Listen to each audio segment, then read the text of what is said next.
This week's episode is brought to you by Blue Harvest Vintage. Are you a collector? Blue Harvest love to help you find that missing piece you need to complete your collection. They have extensive stock of vintage Star Wars vehicles and mint-on-card action figures, as well as new The Force Awakens and Black Series items. Blue Harvest have Funko Pops, Lego, Dinky, Corgi, Matchbox and more. Everything a collector could possibly need. If they don't stock it, then let them know, and their knowledgeable staff will be only too pleased to help. Head to Morley Market in Leeds to see the life-size Darth Vader. Alternatively, reach out to Blue Harvest on Twitter at Blue Harvest UK, Facebook, Blue Harvest Vintage Collectibles, a website, blueharvestvintage.co.uk, or email at blueharvesttoys@gmail.com. Talk Star Wars is a proud member of the Star Wars Commonwealth Podcast Network. Follow at SW Commonwealth on Twitter and take your first steps into a larger world. This is Talk Star Wars, the official podcast of talkstarwars.co.uk. Hello everyone, welcome back to Talk Star Wars. I'm Mark. I'm Stephen. I'm Rob. And I'm Paul. And this is part 2 of episode 52, our monster pre-Rogue One episode. You would have heard... Last week we were doing the first part. I know, it's bizarre, isn't it? It seems like only just 1 minute, 35 seconds ago. I've been coughing for a week. Yeah. You'd have heard everything we usually talk about on Monday's episode about leaving us reviews and everything. All that stuff still stands. But what we're going to do right now is we're going to go straight into Connor's Corner for this week. Rob, would you like to take that, sir? Always. Right, so Connor writes thusly. Well, gents, this is it. The last Talk Star Wars before Rogue One. I can't believe it's finally here, and Leo and I can't wait to get our geek on. The tickets and our usual seats are booked for the IMAX screening. So what about you guys? Will any of you be getting together for the film? I'm sure, like us, you'll be going to see it a few times the first time. Wait, what? To just watch with those fanboy eyes and just being happy that Star Wars is back on the big screen. The other times to isolate certain parts of a particular set piece and pick up things you hadn't noticed the first 5 times. He knows me well. Anyway, as you guessed, I'm a little excited by the release of this film, but there is a tinge of sadness as some of these new characters look absolutely awesome. K2SO in particular, not to mention Baze, Jin, Chirrut, Cassian, Saw, you get my drift. The point I'm trying to make, badly, is these characters will now be immortalized in the Star Wars universe forever, but it looks likely we'll only see them once in a film. How do you guys feel about these standalone films in this respect? Some of them will never get the screen time again. I can't wait to hear your thoughts on this and where you go on this. I sense a tangent. So until next week, take care and let us wish you all a very happy Roguemas and a force-filled Christmas. Your friends, Connor and Leo, long live the rebellion. P.S. Will Saw know Anakin is Vader? Sent by Holocron. Another one of those little postscripts that always has a... that almost ends up throwing 45-minute conversation attached to it. Yep. Not today. All right, well, let's start off by discussing how we're going to see this. So, give me a minute. Sorry, I've lost stuff. Okay, mate. Okay. I haven't got it either, but I think I'm looking at old notes. You might be looking at old notes, yeah. It's all right. I got a breakdown. I can break it down. Break it down. So how are we going to see the film? I am going with Paul and our friend Andy, who's done several podcasts in the past, but mainly on Movie Geeks. Yeah, he's done one or two. Yeah, he's been on a couple of these early ones. Yeah. Yeah, we're going on we're not doing the midnight showing because we're old, we work, and work's a loose term, but we attend work, so we can't go to the midnight one because Paul will be asleep and I'll be desperately trying to stay awake. Okay, so we're going to go the next day at 7:15 in the evening. No, we're going the next day at 7:15 in the evening because Steve required it. I wanted to go to the midnight showing, but Steve was too bloody old to go. So I can't. I agree with you. You must be right because I've forgotten all that. Plus, at that time of night, Steve, you'll be trying to get naked, and you can't really do that in public without making anyone. 2 dinners by that point. I'm actually off now until January. So nice. Oh, nicely done, sir. Well done. So I was more than happy to do the thing, but we are going to do the IMAX thing, aren't we, Steve? It is IMAX, is it? You're seeing it? You booked it, haven't you?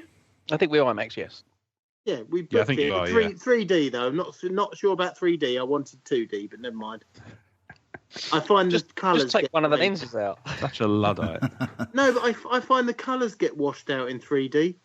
I'm not a big fan of 3D personally. But There you go. Then. Yeah, I'm with you. Just me. But that's how I'll be You seeing hate it reality. first time as well. I'll be seeing it in well, IMAX yeah, I 3D. mean, you know that. Rob, you're going to the midnight show, right? I am indeed. Yeah, I'm going to a midnight showing where I will most likely meet Jeremy for the first time in person. Yeah, Obviously, we've interacted a lot over Twitter, but we've never actually met, so that'll be fun for me. I'm looking forward to it immensely, and obviously, a midnight showing is always fun. Yeah, if you are at their screening, then you're going to see two of the biggest people you've ever seen in your life watching Star Wars. Yeah, kind of, tall and sit behind them. hench.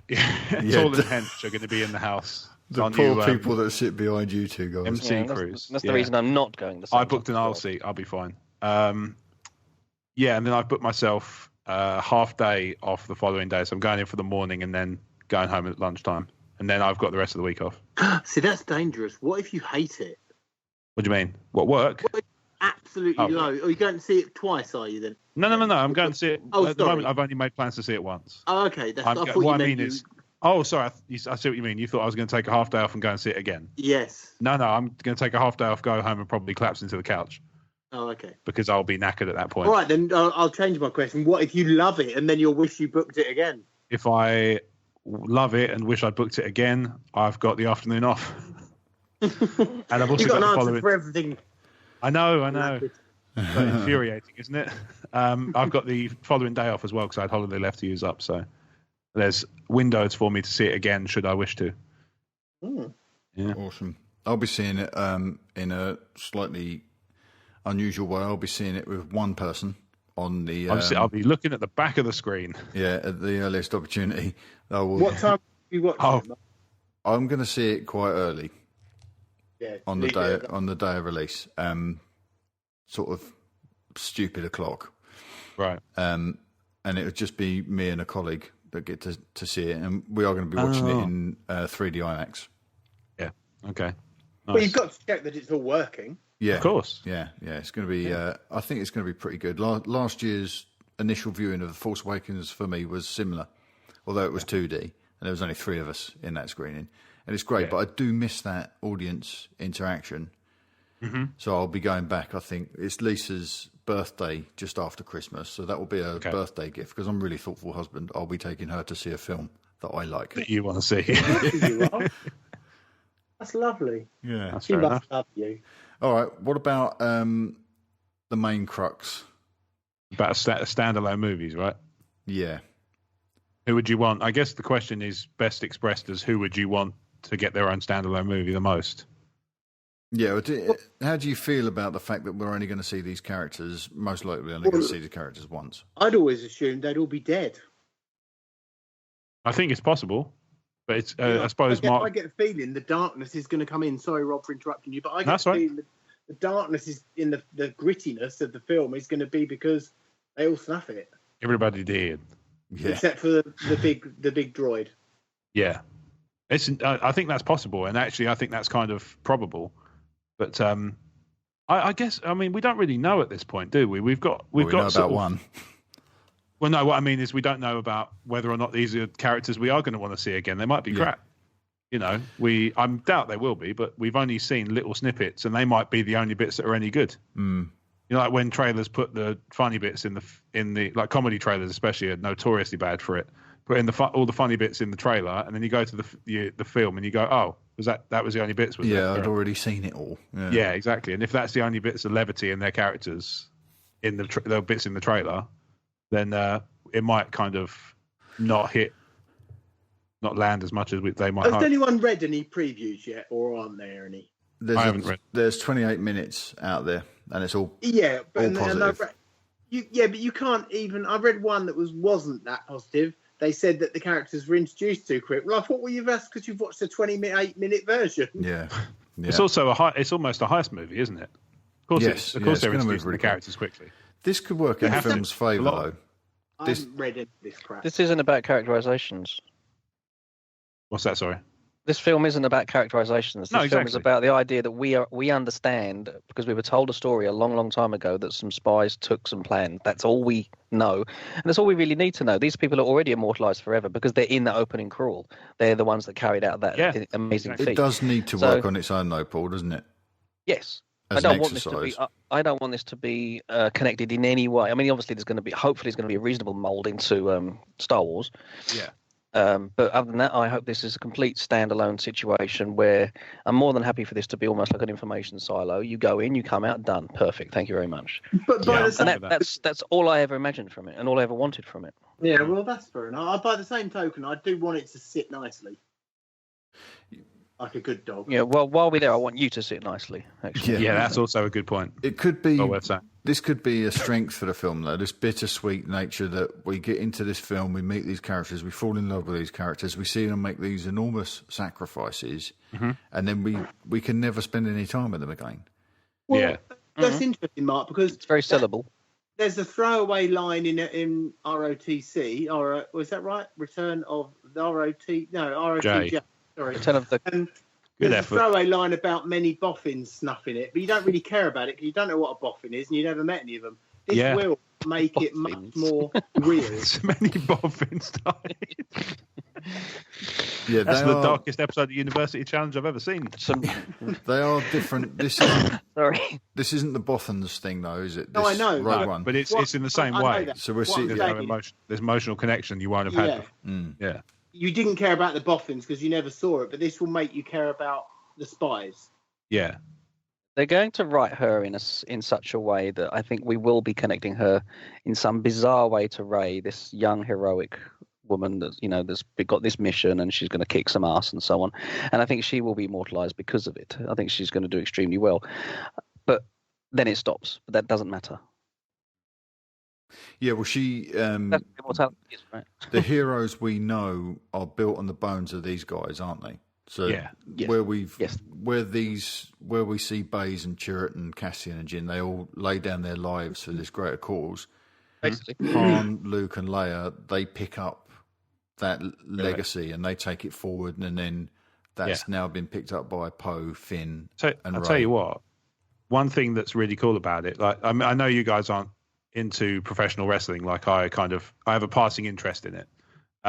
But one of the things that's really entertaining in a match is when you have loads of false finishes where it looks like, the person who's being pinned couldn't possibly kick out. And then they do.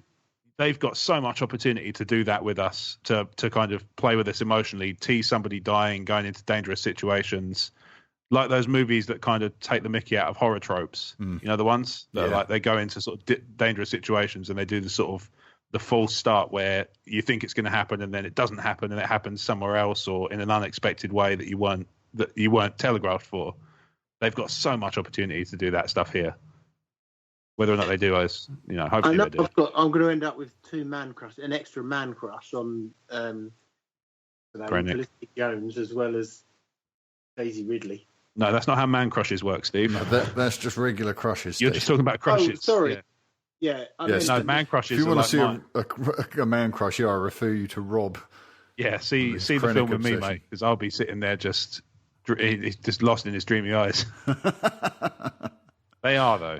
I don't care. Moment. Yeah, I think he's gonna leave a space that can't be filled. Krennic.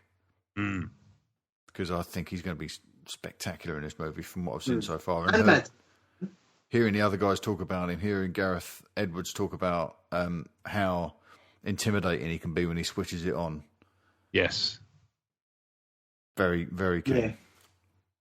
Yeah. Okay, that's great. That's great stuff. Thanks, Connor. Thank you. Pleasure as always. Hope you enjoy your screening and we look forward to hearing what you think about it. Please. Looks like most of us will be seeing it in IMAX for the first experience. Nope. 2D. This would be good.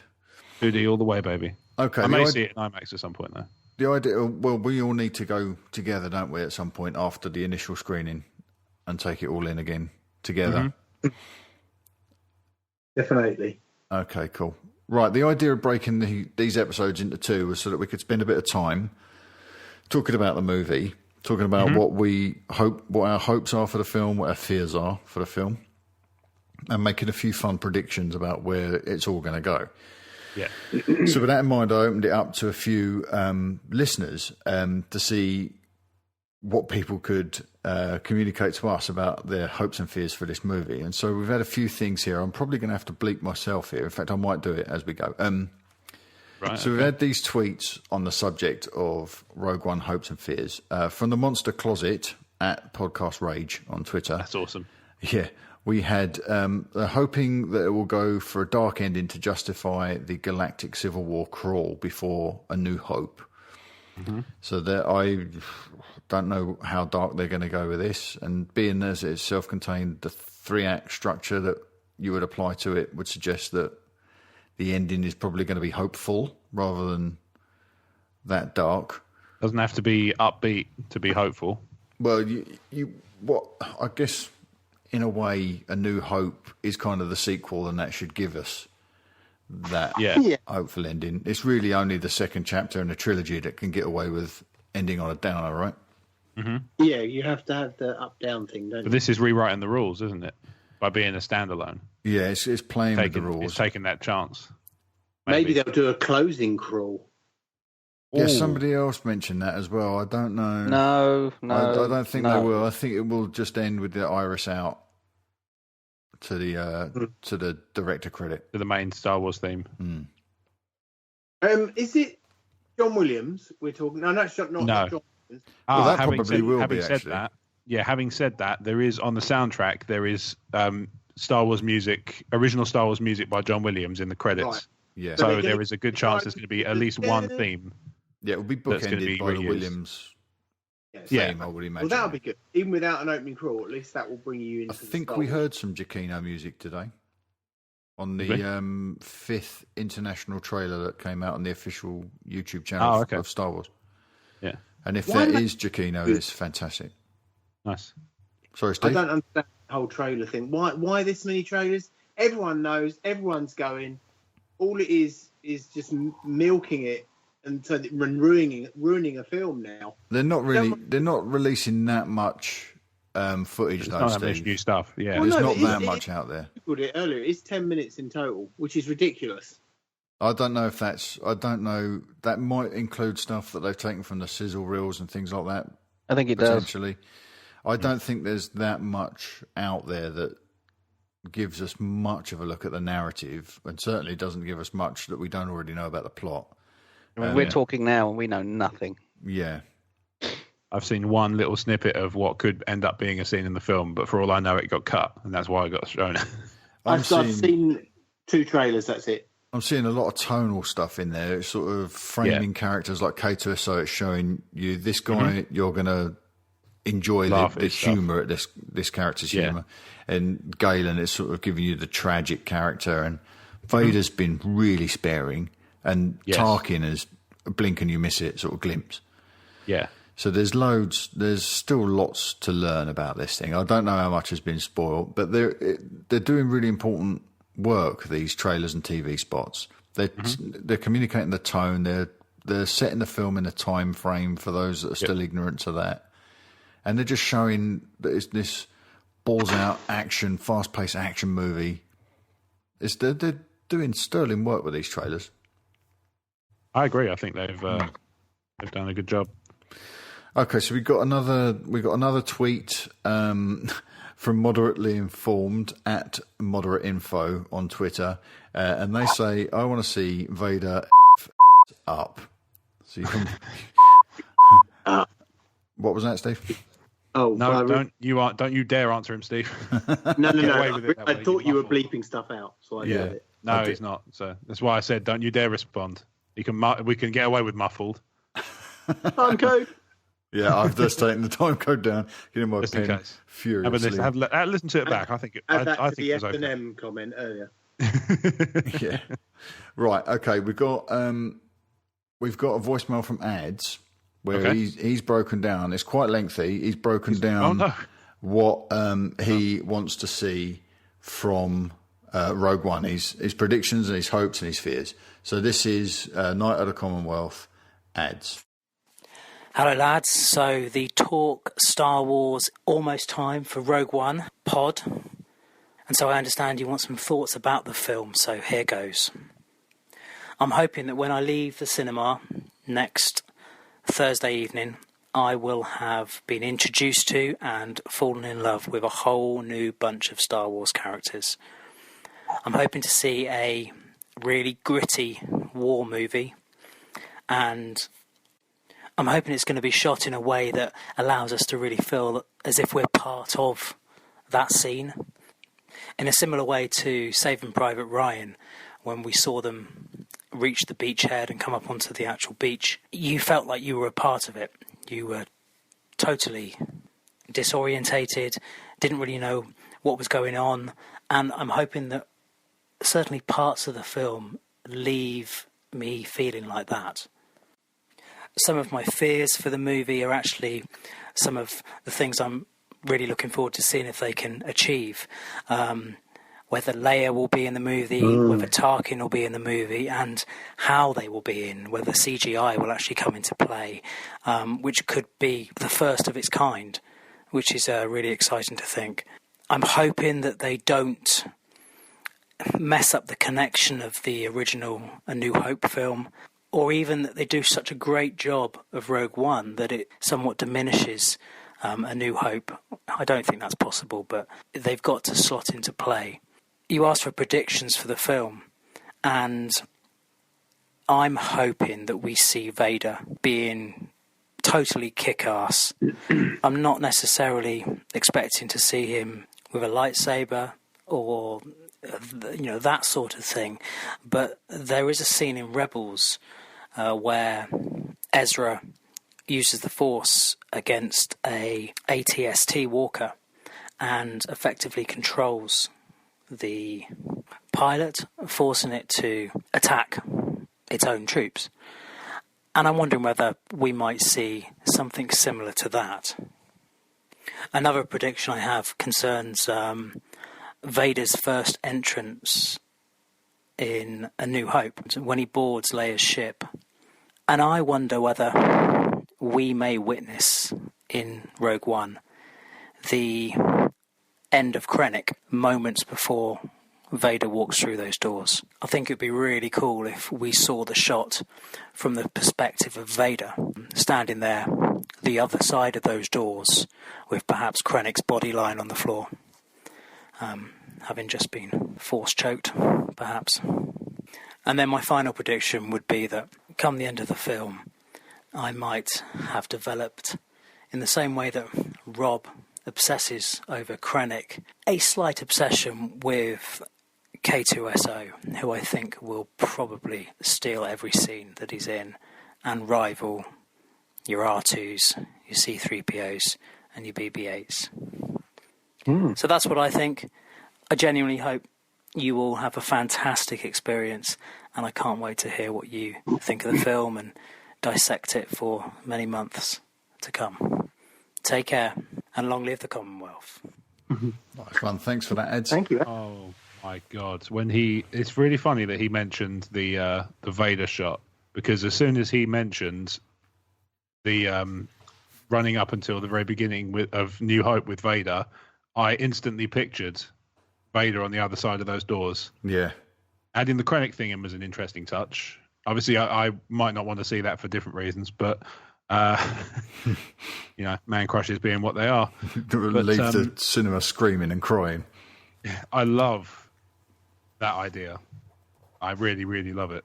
I really like the idea as well that Krennic's kind of underfoot for that mission, and Vader just kind of chokes him out or cuts him to bits and just goes, let the grown-ups work. Yeah, almost. Yeah. What about his fears that it might diminish A New Hope in some way? I don't think it can. How can it? Yeah, it's stuck in there now. Yeah, I'm not sure how it can. I do like the idea, the fears for the CGI, and it made me think about, not necessarily about Rogue One, which we've spoken about with Princess Leia being CGI before, but I wonder if the first time thing in Episode 8 is a complete CGI of a person who's passed away, like Obi-Wan. Mm-hmm. It's funny. Yeah, when we were talking about that, that's another thing that went through my head, was the idea that what they said about doing in Episode 8 that they'd never done in Star Wars before is Bob Monkhousing him. No, you ever familiar with that one? Bob Monkhousing? It's not. I don't know. That's not the actual technical term, but they basically brought Bob Monkhouse back to life for the purposes of an advert, where they filmed. Yeah, it's incredible to watch because it's so well done. You wouldn't know the difference, but it's basically Bob Monkhouse, and it's a health thing about getting checked for whatever he had. I forget what he had. Okay. And it's superb. Like I say, you'd never know if you didn't know that he was already long gone. You wouldn't necessarily know the difference. It's so well done. For those watching who don't know who Bob Monkhouse is, he's a game show host. Yeah, famous beloved UK game show host, wasn't he? I've just done him a real disservice. He was a stand-up as well, wasn't he? Yeah, he's an amazing very, very British good. legend. He is a British treasure. Yeah, legend of stand-up and TV and everything. Yeah, he was wonderful. Okay, yeah. So we share that then, Rob. That maybe that's what they'll do in episode 8 is use CG Force Ghost. Get rid of that uncanny valley and pass into the light. Yeah, maybe. Fantastic. Paul, do you have any thoughts on Ad's comments on his hopes and fears? A lot of them are similar to what I've expressed before, to be honest. I don't want any CGI at all. I'd rather the film was simplistic. I'd rather have rear views of characters that we know who they are without seeing faces and things like that. I'm happy for that. I actually want Vader to be very subtle in this film. I do not want anything. I don't want him throwing his toys out of his pram or anything. I want him, because he didn't in Star Wars, particularly. No. But then he might be knackered from Rogue One. Yeah, he's just having a breather. It's just like, all right. Before we get too deep into ours, let's just go through a couple of these other listener comments that are coming through on Twitter. Rob, do you want to take Robert Phillips? Yeah, sure. So Robert Phillips came back to the thread, which said, prediction: Rebels get the plans, blow up the weapon. Vader is reunited with his long lost son and comes back to the light. You know what, Rob? I recken that you might be onto something there. It's almost as though he knows something, right? He might get one of those right. He's an optimist, I'll tell you that much. I don't think he's on the money, but I think it's a really good idea. Yeah, I'd be very surprised if it all came off. Like Paul said, that's really optimistic. Let's have a look. So Alex at mythoughts_O_E replied back to say, hope Felicity Jones punches Vader right on the nose. I fear she will not. Yeah. I think that's a fairly safe bet. She might have a go at it, but she's probably going to give it a try. A shaped mark. Yeah. Yeah. Where he just chins her. You what? Do me a lemon. Robert Phillips came back to us after his joking tweet previously and said his hope is that Vader gets some action scenes. Okay. His fear is that the Empire will look weak, and he predicts that Jyn gets away with her dad, although he hopes not. I hope they don't. I like that because that leaves it open to a sequel. Oh, I don't want it. To me, I don't think she'll survive the film, and in a way, I kind of hope she doesn't. Because I think it would make for a more compelling story, because she's kind of been brought in to do something particular, and in this case, it's kind of somebody always dies. Somebody always died. Well, yeah, this is true. But I mean, she's being brought in for the purposes of kind of bridging a particular gap, which is Galen to the rebellion. Once that purpose has been set, she doesn't serve any storyline relevance going forwards, and we never hear from her again in Saga in terms of what's in the films that have already been released. So there's no necessary reason to keep her in the film other than just because she's a strong character. And I comes back to something I mentioned a couple of episodes ago. People have to, if you want strong characters, they have to go through hardship, because otherwise they're just not compelling. So for her to, and this is one of those ones, this is another cynical hat, but I'll wear it for a few seconds just because it fits nice. If your reason for keeping her alive is because she's a female character, jog on. What about if you say we haven't seen her in the original trilogy? What if we have? What if she was a part of that Bothan strike to get the Death Star 2 plans? And we know from early footage from Rogue One that Jyn isn't necessarily, she's not part of the rebellion, and she's forcibly brought into the rebellion because of her ties, like you said, Rob. Her ties to Galen. So what if that's the only mission she intends? She's not a Han Solo by the end of this film, and comes back and says, "Look, all right, you've made me see. I've seen the error of my ways. I need to be a part of this thing for the greater good." What if she says, "No, I'm done. I've done the mission. I've survived." She's either got her dad or she hasn't, and she goes off into the sunset, and that's the end of Jin's story. And then they pull her back into action a couple of years later with the Death Star 2 plans because she's got experience at it. I'm not a fan. You could see that there's a way. I can see how they might do it. There's a way to let her live, and it's just not because she's one of the latest Disney princesses. She could have a plot-specific reason for staying alive, and and a story line that's already a part of established canon. Yeah, and don't get me wrong, I fully believe that they could end up doing that. I just would personally like to see, I don't want her to be exempt from the we talked about the floor of bodies. Mm-hmm.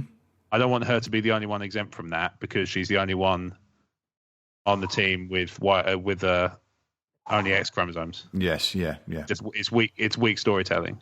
Yeah, that's my big. And to be honest, talking about big worries, that is mine. That she's going to be sort of spared the fate of the others because she's a chick.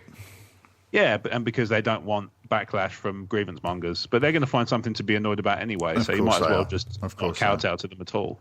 Rob, you got any thoughts on this? I am Rob. That was me. Excuse me, sorry, Paul. You got any thoughts on this before we move on to our own hopes and fears? Okay, then we're going to move on now into our own hopes and fears. We're going to start with mine, and then we'll jump to a quick break, and we'll come back and listen to your guys.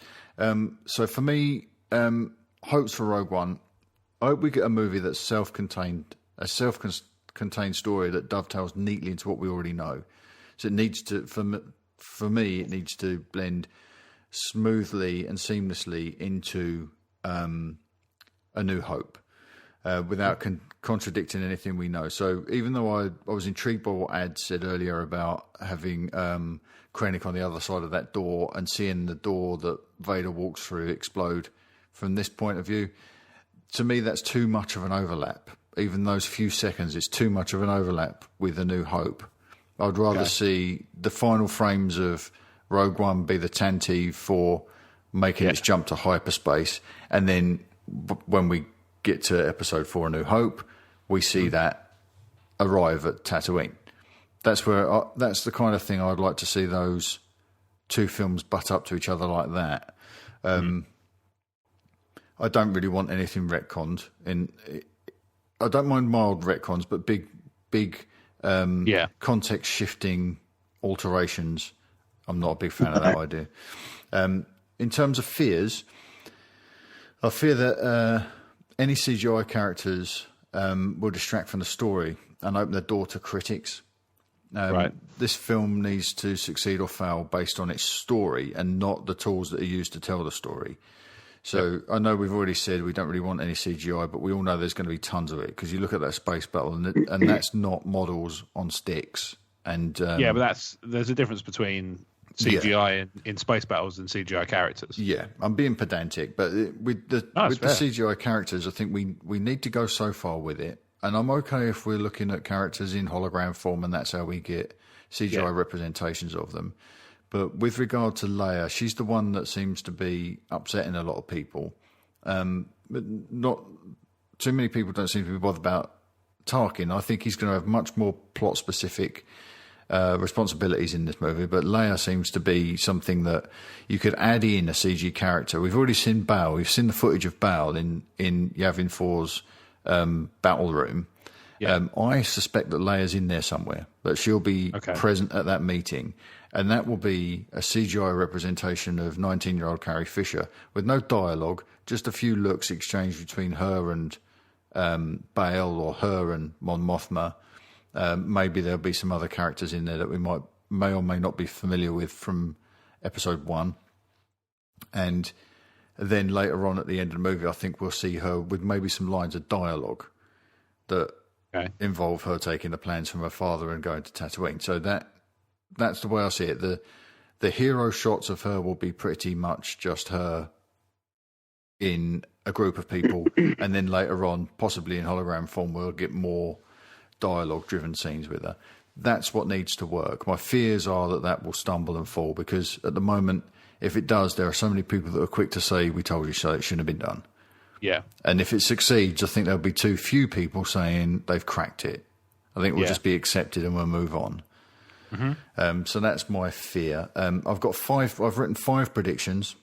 Okay. They are that we'll see a CGI Princess Leia tying together the OT and the prequel trilogy in the way that I just mentioned around that battle table where we see Bail Organa engaged in dialogue with Mon Mothma.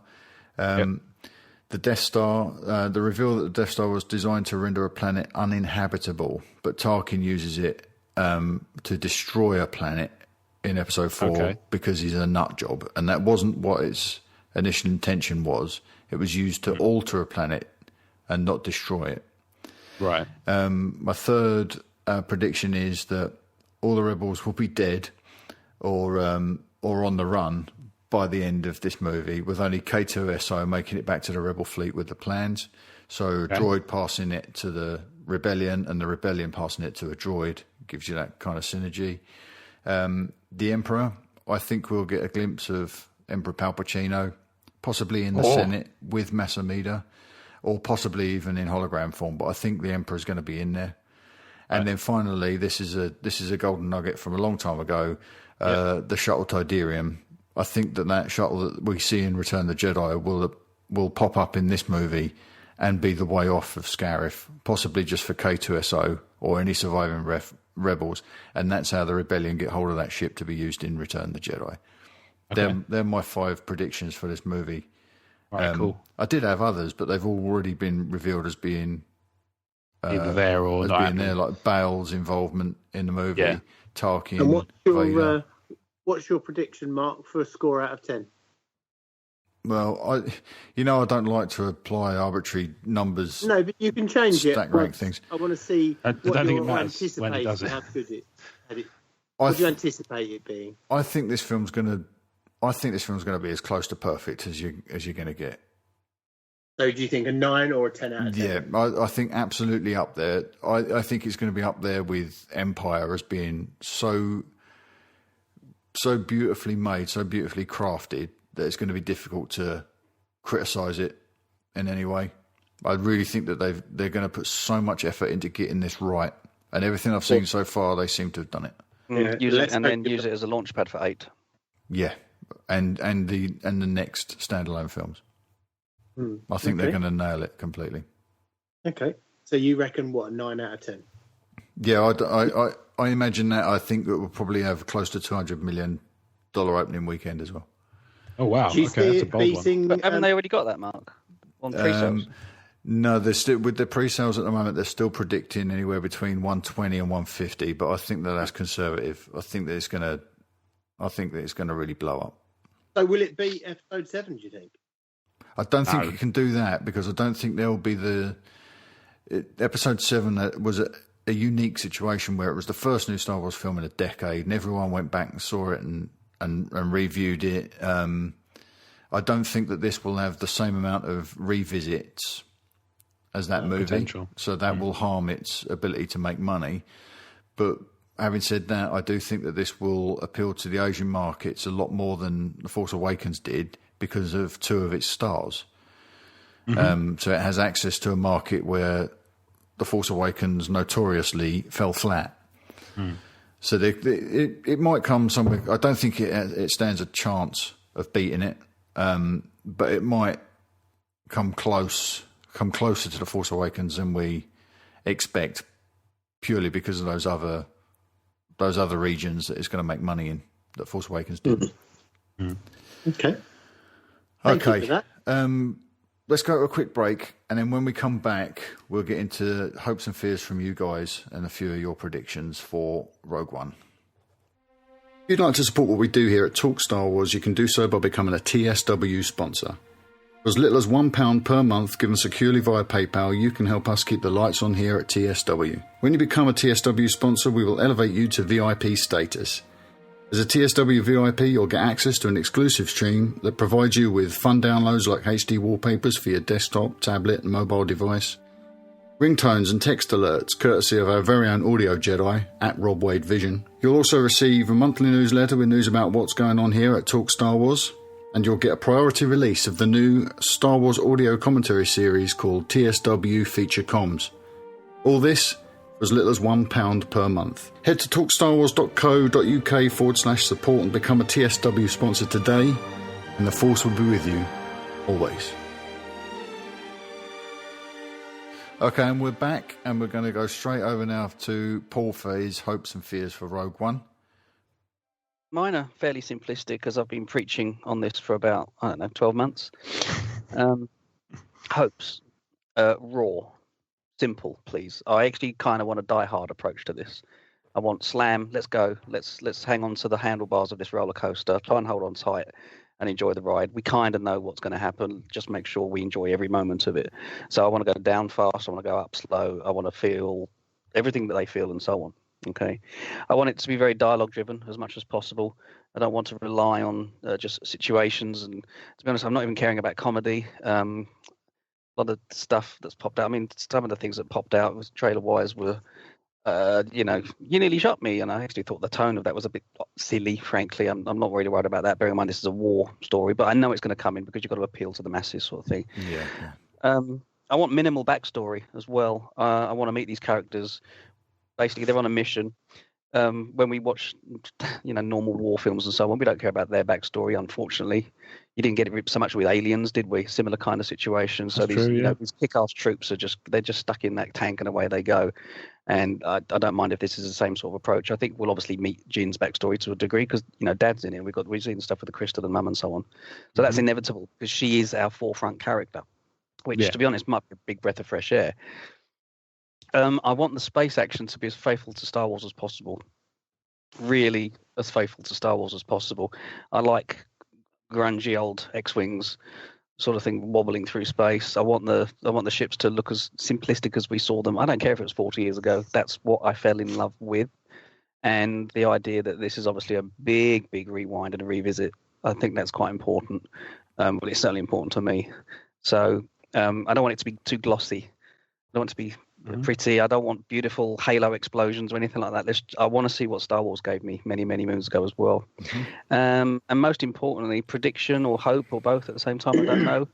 I want to be able to shout, yeah, at the end as loud as I can.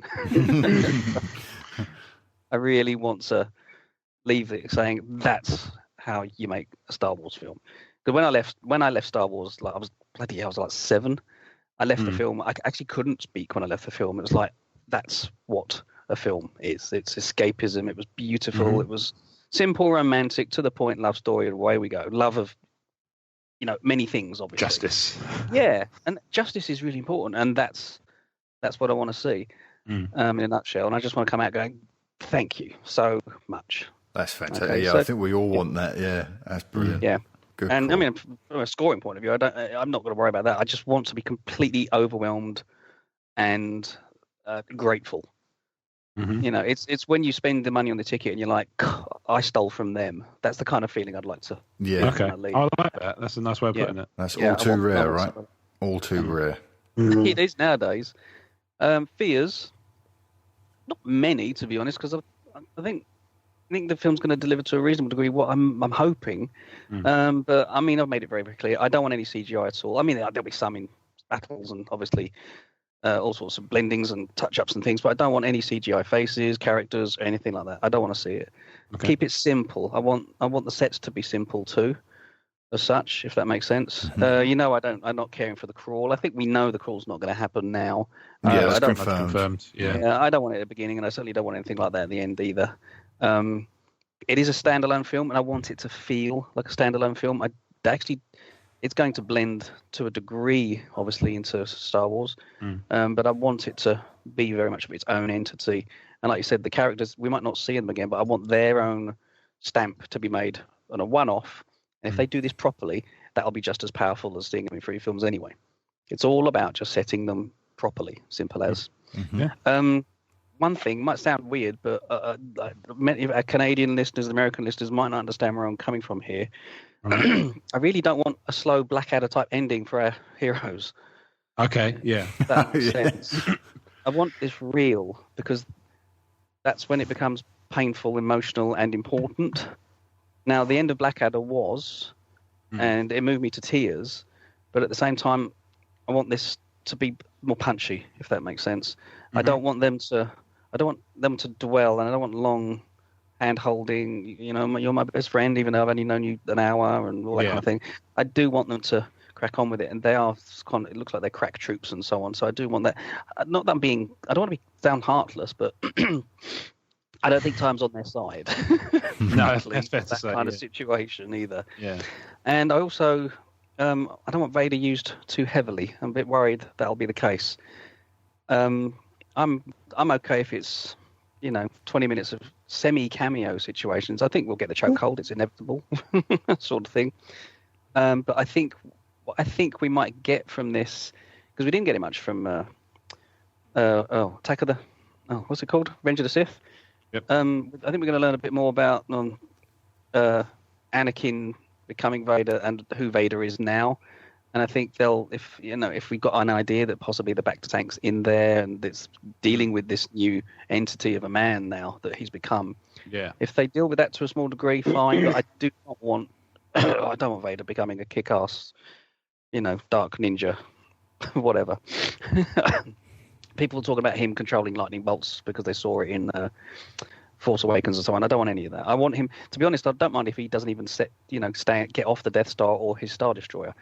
I don't think he's going to go down to the beaches. I might have missed a shot somewhere, but I think he's going to be very standoffish, doing his dignified commanding sort of situation anyway. So could be. Yeah. So I want a subtle Vader, to be honest. Sorry. Predictions. Predictions. Krennic. I think we're going to lose Krennic almost heroically for some reason. Oh, that's interesting. I think there might be a tiny. I might be completely wrong. I mean, some of the stuff, it looks like he's shouting, but I'm like, where is he shouting? And I'm wondering if he does have a tiny ounce of consciousness in this, purely because maybe they destroy his home planet too. So I'm wondering if they backstab him, and I'm wondering if we lose Krennic, thinking he was actually he might have been on the right side of all this in the end. I don't know. Maybe the idea of if it is his home planet that gets taken, he's like, this has gone too far. I'm not doing any more of this. A little bit like a Finn situation, but I don't know. And also, I think the last scene, similar to what Mark said, I think we're literally going to see the little melee up in space with the blockade runner, as I like to call it. Yeah. And I think you are going to see it literally zoom out of that, that mass carnage situation in the war in space, being followed by a Star Destroyer and then fade to black. Yeah, good call. That's pretty much where I am. Awesome, mate. Great points. Really, really great points. And especially that ending. I think you're spot on with that one. We'll see. I'm probably completely wrong in every aspect, and I'm going to hate it. That's the fun thing about predictions. No, I think with the Vader thing, I think at the moment that could go either way.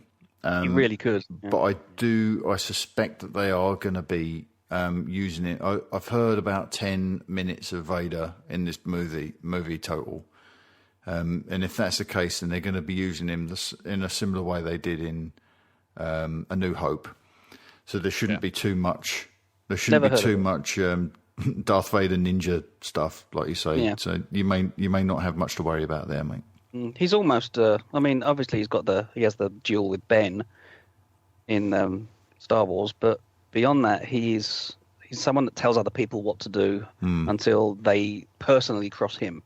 It's when they personally let him down and so on and so forth. That's when he seems to do that. But that really came to light a lot more in Empire anyway. And I think they decided we can use this guy. People don't like him. They're scared of him. Let's really pump this character up. And I think that's probably maybe what happened to a degree with Vader. Yeah. We might see that with Krennic, I think, where he's failed him. Krennic's going to be a good guy. We'll see. I like that. I like the idea of that, though, Paul. That there might be some redemption, but he's got a long way to go to get that after the events. Catalyst makes that unlikely, but it does not impossible. We've seen Anakin come back. That's the benchmark at the moment, right? Sure. So, All right, Rob, what about you, mate? Your hopes, fears, and predictions for Rogue One. Let's see. Hopes, I'm kind of with Paul. I'd like to be able to come out of it and go, that was awesome. Just really kind of taken aback by how good it was. Whether or not I'll get that, we'll obviously find out. I hope so. Especially as it's a midnight showing, that tends to justify it more. If the movie I go to see ends up being awesome, it makes it a lot more palatable to go and do a midnight showing. If it's rubbish, the next day you're like, oh, yeah, I feel rubbish, and it wasn't even worth it. Yes. Hopes. What other hopes have I got? I hope it does well at the box office. It doesn't have to do, Force Awakens money, but I think they're going to look to this film as a measuring stick for future anthology movies, and I'm worried that if it doesn't do as well as they are hoping, then they might put the kibosh on risk taking in future movies. Mm-hmm. There's not so much about the fact they won't do them, because obviously they've signed up Han Solo for 3 pictures. Whether or not he's leading them or not doesn't really matter. But I wonder how likely they would be to make them play it safe if Rogue One doesn't do so well. They might sort of restrict them in terms of what they can and can't experiment with in future anthology movies, and that would be a shame. Yeah. Now, we were talking about how over time you could distance yourself so much from the main characters using anthology that by the time you get to episode 13 or 14, they're completely different, unrecognizable characters from the first trilogy. That kind of stuff might be a bit more difficult to attain if they're gun shy because Rogue One didn't do as much money as they were hoping.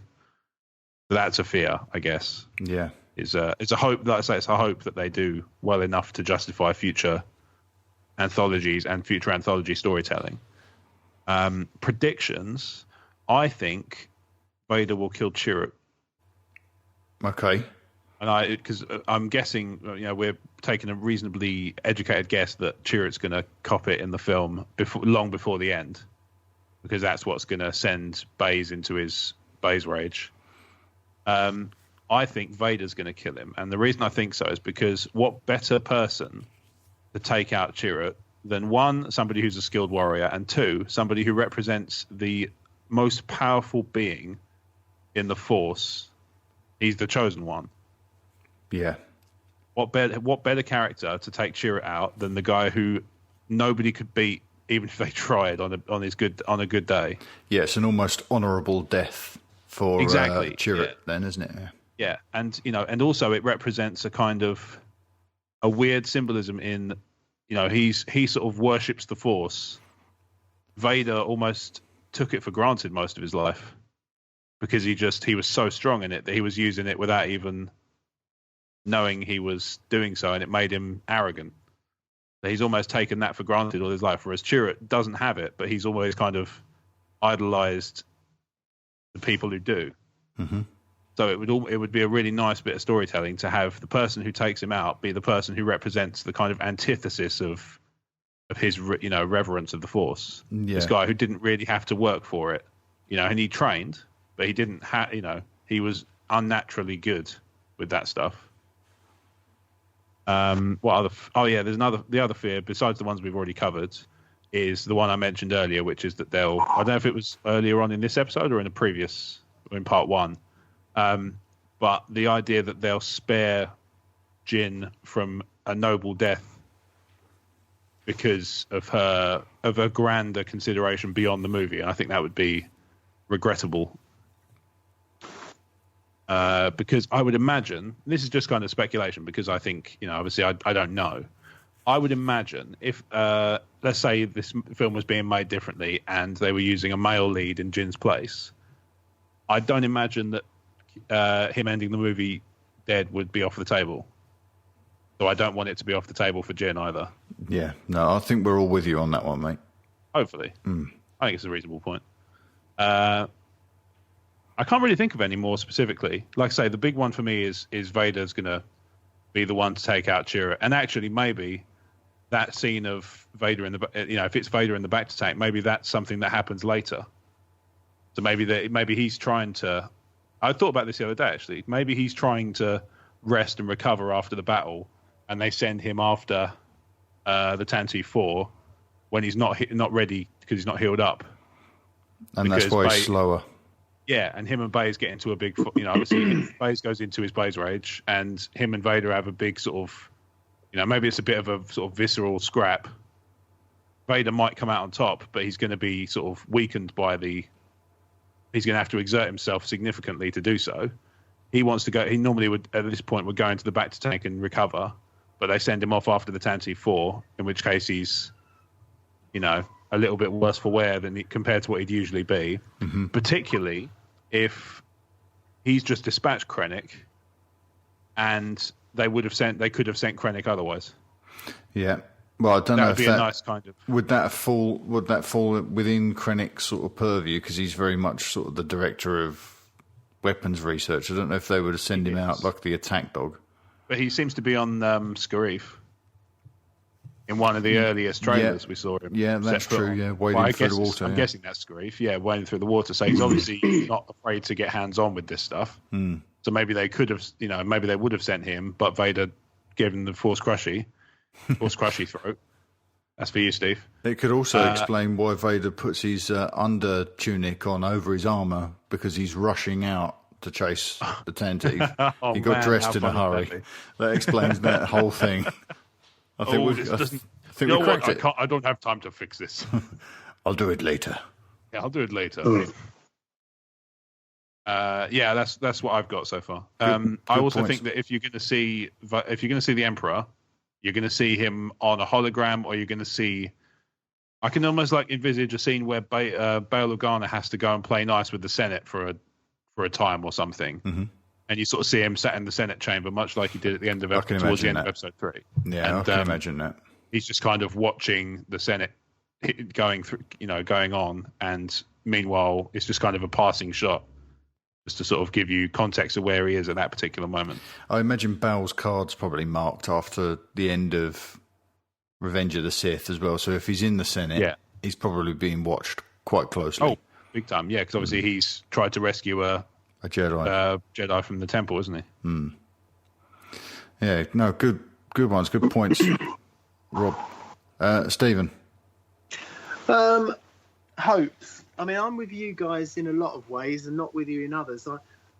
I hope that it will make me feel like I was a kid again, but sadly, as long as I hope that for a lot of other films, it's never come true, because you're not a kid, but sometimes it's very hard to lose yourself in films when you get older, but I would love that to happen. I mean, even Avatar, which I adored, I only really feel even close to that after a rewatch, and that's kind of when she says things like "Maya has heard you," and that I kind of get that feeling, but it's very rare these days. But I hope I do. I hope that, unlike Paul and I think you, Mark, as well. I mean, I hope it is a Star Wars film. I want it to be as close to a Star Wars film as possible. I know they're not doing an opening crawl. I want it to feel like it's embedded in the whole sequence of films. I don't want it to feel like a standalone. And it can't really, because there's so many links to the other films. You can't go at something like that half-hearted. It has to be all or nothing. You can't have Leia, you can't have Bail Organa, you can't have Vader, you can't have Jedi and all the rest of it without it being embedded in there. And I really hope they do a good job of that. That's a good point. I think they'll regret not giving it things like an opening crawl and that. I personally think it should have started with the same opening crawl as A New Hope, and then when it gets to the spy section of the text, it zooms in on that, goes through one of the letters, and dives into it literally. Well, a bit like The Matrix. Yeah, something like that. Which is what we saw in at Celebration, and that teaser, wasn't it? Crazy little teaser they put up. Yeah, I don't know why they didn't stick to that. Maybe the lack of an opening call is a bit of a misnomer, and that is what they're doing. I don't know. I heard a theory on this. I think it was one of our voicemails, or it was a listener question.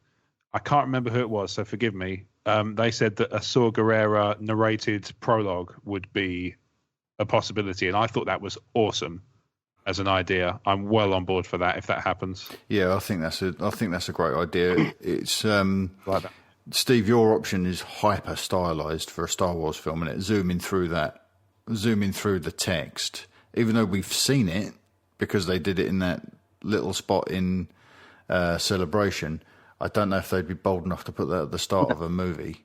Now, think about it from the point of view of Celebration is for the super Star Wars fans. Well, I guess it's no more weird than not having a opening crawl at all.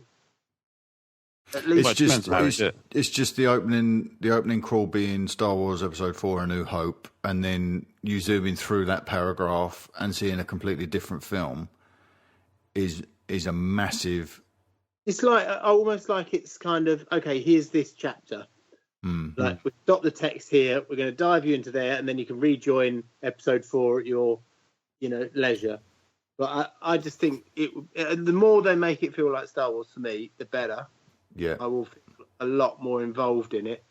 I want it to be gritty, like Paul said. I think that's really important. But I do think that in order for it to feel like a Star Wars film, you've got to add that levity with the droids. You've got to have a little bit of kid stuff, well, cleverly placed in there. But I do appreciate that it'd be nice to see a gritty war film as well. That'd be lovely. I'd like to see some people survive. You've got to get rid of some others to make it gritty, but it would be nice to leave an opening for, and that just in case it does extremely well, which I don't see it not doing well. Fears are the opposite of all my likes. Basically, no shock there. I don't want it to not feel like a Star Wars film. I don't want it to be forced, if you know what I mean. I want it to feel like a natural, and I don't want, my biggest fear is that they don't know how to place it, and they're making it for the audience rather than Star Wars, if you know what I mean.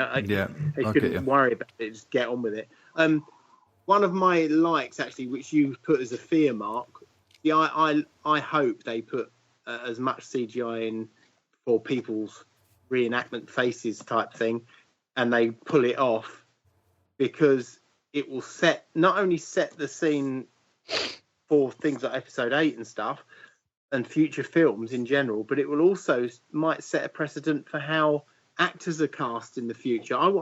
In 10 years, I see actors signing up to have their image used wherever, so that actors' age and preference and things won't come into a film and be political like it was in Episode 7, when Harrison Ford probably said, "Oh, I don't mind doing it, but you better kill me off or I'm not doing it." All that crap, which I hate, because I would, if you sign up for someone's image and CGI is good enough in facial reconstruction and voice reconstruction, then you can go back and make a Han Solo film with Harrison Ford, and not somebody who isn't Harrison Ford, and that will always be a problem.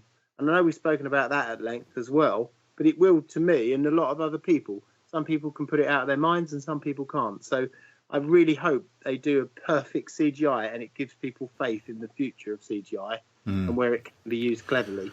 No, I'm with you there, Steve. My fear was that they're going to attempt to achieve that and fail, and that will open it up to criticism. But I do hope that they succeed. I do hope that they do it. I think they have to do it, and I really hope they succeed. And I'm very excited by the prospect of what you just said. I think that would be awesome. My prediction, I only have one, because you guys have covered pretty much all of them. I think that Krennic is a spy. No. And we've been duped, and he is in fact, and you don't find out until towards the end that actually he's a big part of what's allowed those plans to be available. And that's why he gets killed. Not sure I'm with you on that one. I think there's, at the moment, where Rob's coming from would be the same place I come from, which is that Rogue One Catalyst has pretty much set out the character of Krennic for us, so that we can see what he's really about. But there's, like I was saying earlier, I think in the first part of the podcast, there's not much that's done in these books that actually makes it wholesale into another area of storytelling. So it could be that they've decided to abandon that and make him a rebel spy in the downtime between the end of Catalyst the book and the start of Rogue One the movie. maybe his allegiance have changed. Yeah, I mean, if that he happens, might have an ulterior motive. that's disastrous. He might not be. Well, that would be awful for the story group. A move like that would be it would certainly be unexpected and unprecedented, and it would make it very interesting. But it would be disastrous for what the story group are setting out to do if they can't have consistency through a character's genesis. Yeah. All right, well, maybe he leaks the plans for his own benefit. I was going to say, one thing I did talk to friend of the show, Joe Crouch, about, that's Joe Crouch, he ain't no slouch, was the idea that he would change allegiances by the end of the movie. Not so much that he'd go in as a double agent or anything like that, because I think that Catalyst makes that very unlikely. But the idea that maybe... was it you, Paul, who was saying that something might change his mind? Was it you, Mark? No, it was Paul that was talking about redeeming him. Yeah, so the idea that something might change his mind to make him go, oh, hang on, this is not, this is beyond what I signed up for. And he might change his allegiance by the end of the film. That's a possibility. I think the idea of him going in as a double agent I don't think that's happening. I think we should. Here's a way we can all win. Right. If Krennic sets up the downfall of the Death Star as an attack on Tarkin, if he's setting Tarkin up to fail or Vader up to fail by sabotaging the project he's worked on for such a long time, then you could have that Paul gets Krennic redeeming himself, Steve gets Krennic being the inside man, and you still get Krennic true to the Krennic that was set up in Catalyst. Yeah. And I get a surprise that justifies the existence of the story group if he does it to bring down Tarkin. Yeah. Because there's some animosity there. He certainly feels threatened by him, and he wants to be perceived as a threat to him, I think. Yeah. So if that all plays out for Krennic as an attack on Tarkin, then they'd get away with it, I think. Just about. Still might be a bit of a push. Yeah, they'd have to do it in a certain. It would have to work however they did it if they went down that route. Have to be careful with it. It would be interesting though, because I think we all think we've got the measure of Krennic going into this film, and it would be a shame if that is the case. There should be something that gets unpacked about that character on screen that is only contained in that film. So maybe there's more to Steve's prediction there than we think. Maybe, yeah. That's some great stuff. So there's our hopes, fears, and predictions for Rogue One. We'll know this comes out on the Wednesday, so some of us will be finding out in a few hours. Shortly afterwards. Yeah. Okay, with that in mind, knowing that this podcast is going to be butting up against the release of the movie, I've put together a second Twitter poll for this week. Okay. It won't be going out until Thursday, so it'll give the Midnighters a chance to see the film, absorb the film, and then take part in this Twitter poll first thing on Thursday morning, which is the opening day for the movie in the UK. And this is the Twitter poll that will be going out on Thursday. So quite simple, really. Did you enjoy Rogue One? Select the answer that best suits your feelings, or quote the poll to add your own spin. 3 options in this poll. I loved Rogue One. It was an okay entry. Or this is not Star Wars. That's going to be pinned to our profile from Thursday morning. So once you've seen the movie and you want to share with the world your thoughts, you can do it through the medium of our Twitter poll. Okay, we've got a couple of bits of Rogue One story, Rogue One, a Star Wars story news. Do we want to go through those, or would you like to wrap up the podcast here? What would you prefer, guys? I'm happy. I'm easy with either. So somebody else can decide. Paul and Steve, I know you're both a bit poorly. We've got. I'm hanging on. We've got 3 items. We've got well. 3 items of news. Would you like to cover these before we duck out of the podcast? Yeah, I mean, if you do them like quite succinctly. Yeah. Okay. So let's get into this then. So MakingStarWars.net have been told that there is toy packaging out for Rogue One that includes the characters of Emperor Palpatine, Princess Leia Organa, R2-D2, and C-3PO. I've heard 3PO's in it. You've heard 3PO's in the movie? Yes. Yeah? That would make sense. Yeah, I haven't heard anything about R2, but I've heard 3PO's in it, and I also heard Anthony Daniels did vocal work. So splendid. Where did that come from, Paul? I can't remember. I'll do some digging, mate, and I'll get back.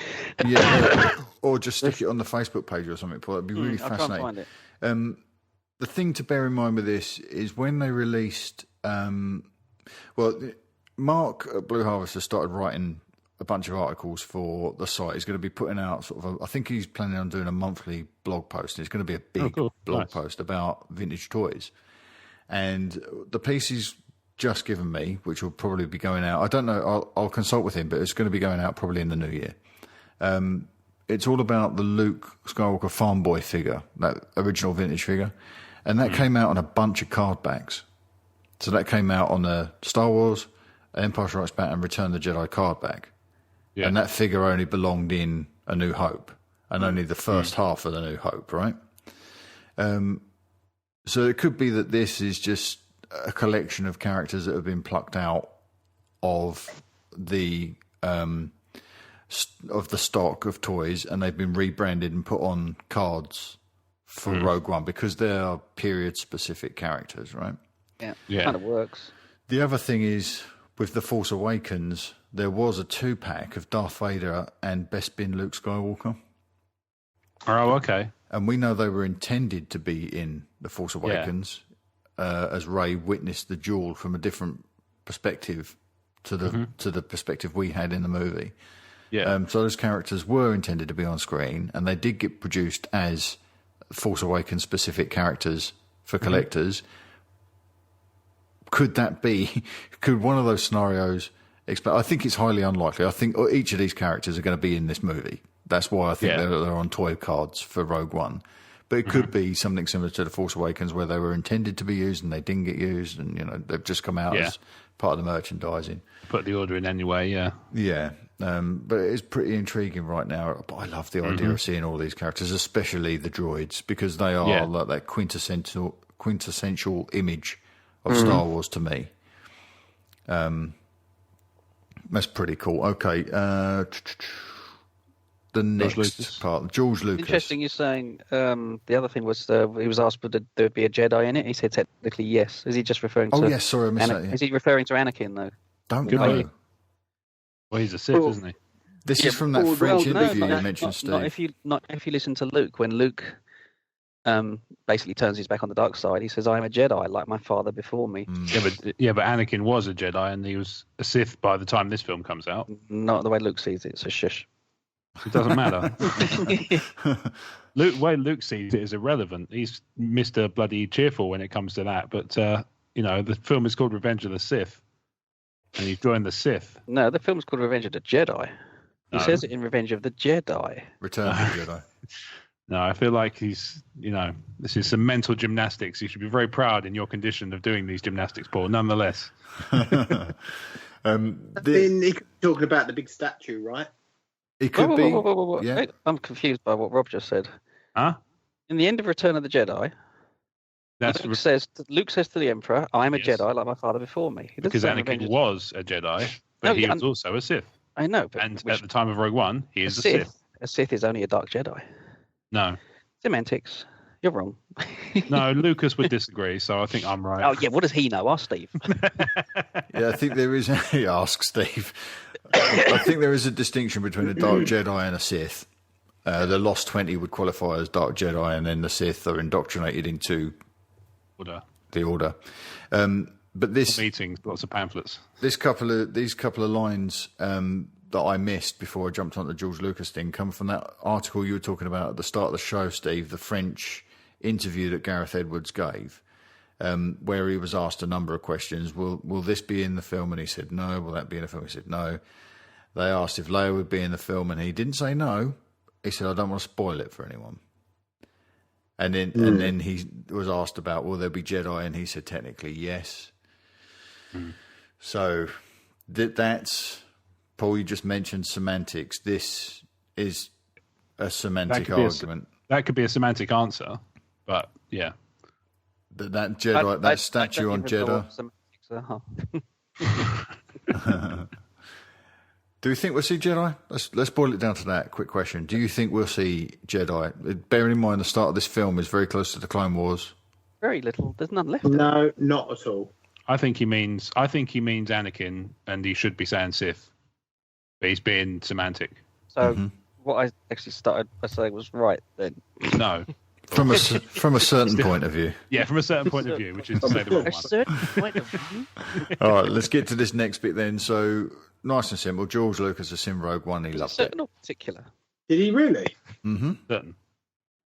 Yeah, he gave it a thumbs up. He phoned in to the guys when they were all... He also liked Phantom Menace. Yeah. That's just undermined this entire point in the news, isn't it? Yeah. Sorry. He liked those. He liked the pre. I don't dislike the pre. I bought Phantom Menace today, by the way. I like the prequels. Yeah, no, that's a bargain for us.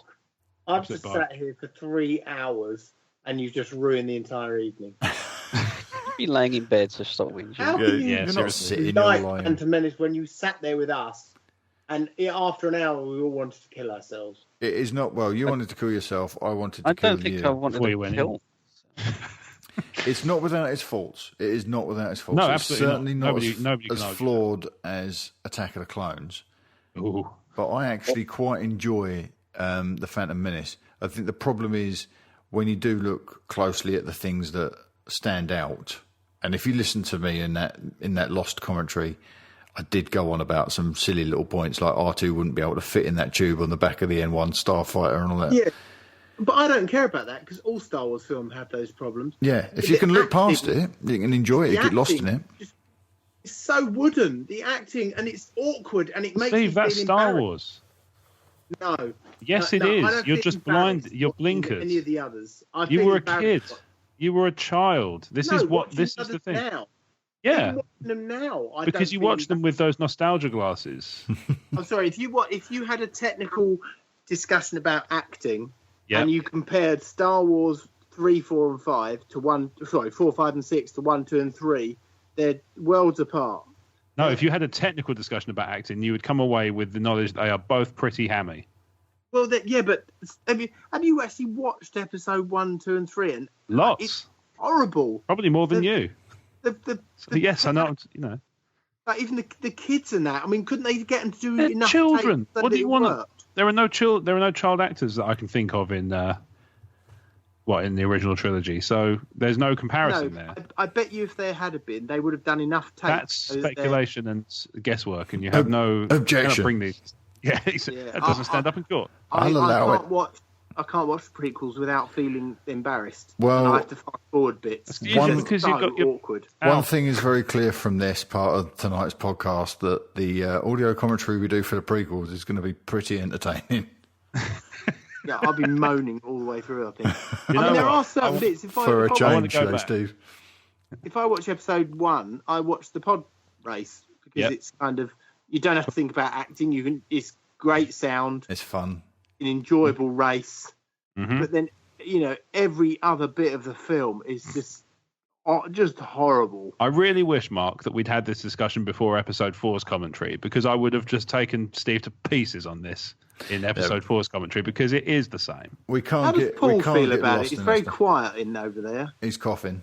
Yeah, he might be. No, I'm not even on mute at the moment. That makes a change. Oh, okay. How do you feel about the differences between episode 4 and episode 1, Paul?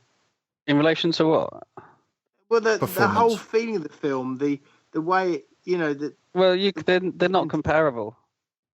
No, they're not comparable. One was written in 1974 and it was filmed in 1976. Mm-hmm. He had a couple of classical actors in there using various ideas. The other one was filmed 30 years later with pure green screens, and it was a marketing ploy only. The first one was done with passion, independently by a young man that had a particular direction of how he wanted to make a movie. The Star Wars element was only equally important to him making a movie the way he wanted to make a movie. And when he did episode 1, he made the complete mistake of making a television product. Well, he made the movie he wanted to make, and unfortunately nobody was there. No, yeah. I think you're incorrect. I think that he went into the. I have to disagree. That's fine. You're more than welcome to.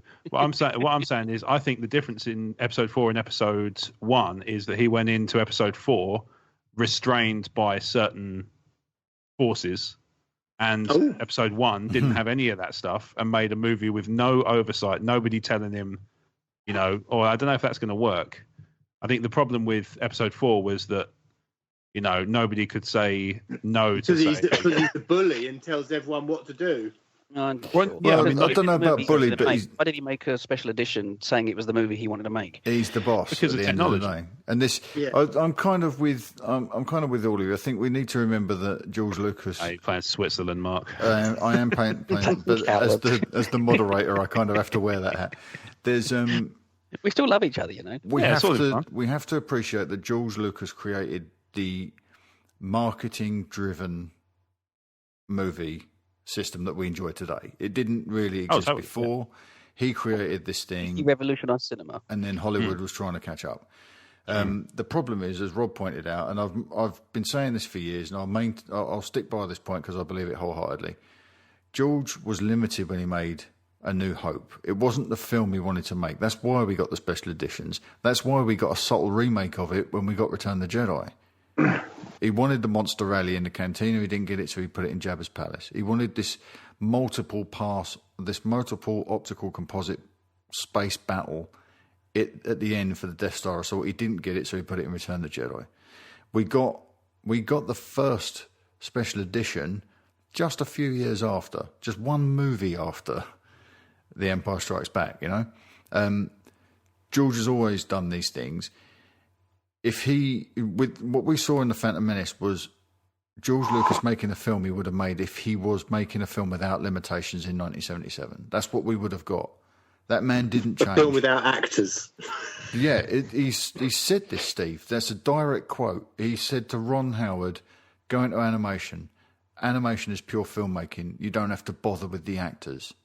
And he was saying that to Ron Howard when Ron Howard was an actor on American Graffiti. He doesn't. George Lucas is an editor. He considers filmmaking collecting the material he needs to get his edit. He doesn't care about it. He doesn't care about performance. He doesn't care about nuance. That's why Star Wars is giant broad strokes. And for the most part, it works. But it works because of the limitations placed on George in the 70s. And don't forget that Empire and Jedi had other creative forces in the mix. Yes. You had Irving Kershner, which made Empire a success. So with that in mind, episodes 1, 2 and 3 could do nothing else but fail because he had free reign and was in charge. This is it. But nobody was going to tell him no. This is the problem. That's exactly the problem. That's what happens when no one tells you no. When you've got all the money in the world and all the time in the world, you're on your own schedule. Yep. And no one says to you, actually, they need to do that scene again because they sound like they've never acted before. Oh, no, that's it. We're doing that one. That's what I want. Yeah. All right, well, we'll put it out then. It's a pile of shit. Sorry, you'll have to bleep that, Mark, but that's how passionate I am about it. Well, that's good. And I dare you, Rob, to watch the scene where Anakin feeds the apple to Padme and then rides her like sea biscuit. Oh, no, he doesn't. No, sorry, he rides that creature on the hill. Sorry, it's not her, is it? But anyway, those bits. You watch that without vomiting in your own cereal. I dread to think what's in your head half the time. I really wish I could call this episode Rides You Like imagine that scene in your head. Sorry, run that by me again. You imagine that scene in your head, but Anakin was riding Padme around. No, he was on that stupid creature. Oh my God, mate. And it falls off. And you have any qualification to tell me anything about anything anymore. I think you've lost your mind. And he feeds her that apple. And the whole thing makes me vomit. That's my least favourite one. I would agree on that one. And that's episode 2, by the way, not episode 1. I know. I said prequels then. You did. This is true. There are a lot of other scenes. The kid, the stupid woman, if it's not in the archives, it doesn't exist. And a whole 100 other scenes. And everything with Jar Jar Twit in it. Oh, my God. It's vomitous, the whole thing. I'll never watch them again. To me, they are not Star Wars. That's what all right. Well, we don't have to worry about you griping through the commentaries then. Are you going to sit out the commentaries then, Steve? I can't watch them. The fans will love it. I honestly can't watch them. Last time we did it for an hour. We lasted an hour, Mark. Even you said, "I'm going to take my own life." You do. We had your guys' stop. demons are your own business. I think that's he took Andy's though. So. I think that is pretty close. Yeah, that's why he's not on this podcast anymore. I think that is pretty close to a direct quote. I was not having a good time with that movie. We started off all talking really like we're doing a podcast, really happy, and then within it just died. It was just awful. It did take a nose dive. Weren't you, Paul? We are going to do these. We are going to do these audio commentaries again, and we're going to take a slightly more measured approach to it. But we are going to be honest. I think we will point out when things don't work. Because this is why they are destined to remake the prequel. No, they are not. It's not going to happen. No, it's not going to happen. Never going to do it. Ever. Ask me a question. If they remade episode 1 and it was fantastic and the reviews were off the charts, would you go and see it? No. Oh, ridiculous. If they mess with George's original... If they mess with George, then no. George. What? Screw him. No. It won't happen. There's no way they'll do it. It's too far. It's going too far. They're very, very carefully considering the next project on this now. I mean, you even heard a little while ago. It's like if they're going to, they weren't even sure if they're going to go with another trilogy yet. No, so this is true. They're really carefully considering the next move because they want every move now to be a guaranteed blockbuster, and that takes a lot of thought. And they're going to want very particular crews and backup writers and all sorts on this, and that's going to take time to regroup. So going back to the old school and doing that, and to be honest, they're going to want films that are made by fans, and those films don't have many fans. To be honest, and I don't think people are going to want to revisit. So it is the dark part. It's like it's Disney's bag now, isn't it? Don't forget. Yeah, you just want to put it behind you. It's a bad time in your life. Clearly. It was the biggest. When Paul and I walked out of episode 1, we just wanted to go home. We'd waited. I am strong enough, so I can talk to Paul. Do you remember, Paul? We just honestly, I felt like punching a nun. Right, I think that's probably a good place to leave this episode then tonight. Let's just wrap this up, shall we? Let's just wrap this up, shall we? We'll see all of everybody on the other side of Rogue One when we get together and we do our reaction show. Except Steve if it's rubbish because he's going to top himself. In the meantime, thank you very much for listening to 2 episodes of Talk Star Wars this week. Don't forget to head over to iTunes and leave us a 5-star review and take advantage of our Ron Burgundy guarantee. That is, whatever you write in a 5-star review, we will read as long as it's clean. So if you want to promote your own blog or podcast, that could be the place to do it. You can email us your questions and comments at talkstarwarsinfo@gmail.com. That's talkstarwarsinfo@gmail.com. Or you can reach out to us on one of our many social channels, such as Twitter, Facebook, YouTube, Instagram, to name but a few. With that said, guys, where can people find you between shows? I'll be watching episode 1, 2, and 3. A lot. Objection. Yours. Go on, Steve.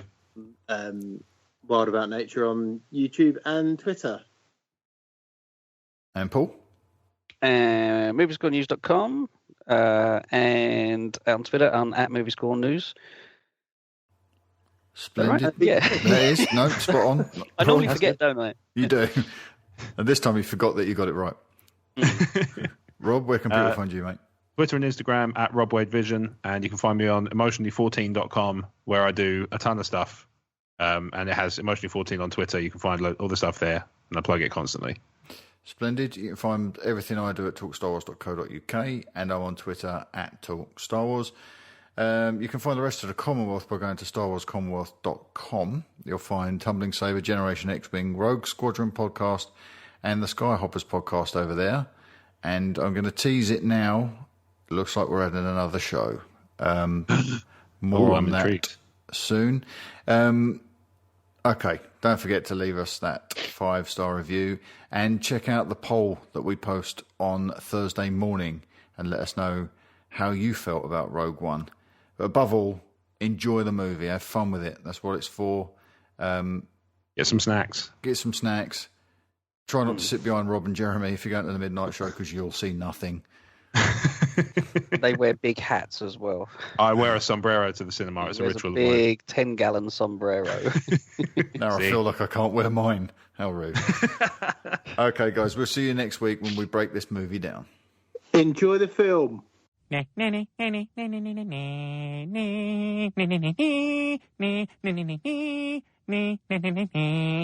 a wrap. It's a wrap.